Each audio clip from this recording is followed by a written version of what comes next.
বম্বে সার হয়ে গেছি। কি হয়েছে? আমি বম্বে সার? দেখবো যাই বন্ধন ব্যাংকের অফিসার। ওই কালো সার সাদা সার বল। কদিন ধরে তোমার বাড়িতে আসছে, আমি তোমার দেখা পাচ্ছি। দাদা কোথা?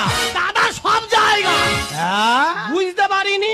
মন্দির বাজার থেকে কলকাতা পর্যন্ত যেখানে যাবি সেখানে দাদা। মানে তোমার স্বামীর কোনো ঠিকই নেই। হাসো চল মারো। এ আমি ওই সব কাজ করি না। এ আমার আনোয়ারটা স্বামী। এই কালকে তো এই মুখ তা তুমি তো বললে পাটি পাটি চল মারবো। হ্যাঁ? কথা শিখে তবে কথা বলা শেখ। কি বলেছি আমি? আমি বলেছি মন্দির বাজার থেকে কলকাতা পর্যন্ত প্রত্যেকটা টপিকে প্রত্যেকটা জায়গা আমাদের বাড়ি। ওই জন্য বলেছি যেখানে যাবি সেখানে দাদা। ও তাহলে আমার বোঝার ভুল হচ্ছে। দেখো বৌদি, আমি কি বলি শোনো, বলো। যা হওয়ার হয়ে গেছে, আমার টাকাটা দাও, বাড়ি চলে যায়। ও বৌদি, কি হয়েছে? ও বৌদি, কি হয়েছে? কি আর কি হয়েছে আমি জানি। তোমার কি হয়েছে জানো না? না। তা না বললে বুঝবো কি করে? তবে একটা জিনিস হচ্ছে সর্বাঙ্গ কামড়াচার গোটা দেও কুড়কুড় করতে। ও বৌদি, রোগটা এখন নতুন উঠেছে। আমি কি বলি শোনো, এখন আমার কি করতে হবে বলো? দেখ যখন এই রোগ হতো তোর দাদা বাড়ি থাকলে গান করলে শরীর ঠিক হয়ে যেত। তুই একটা গান ধর।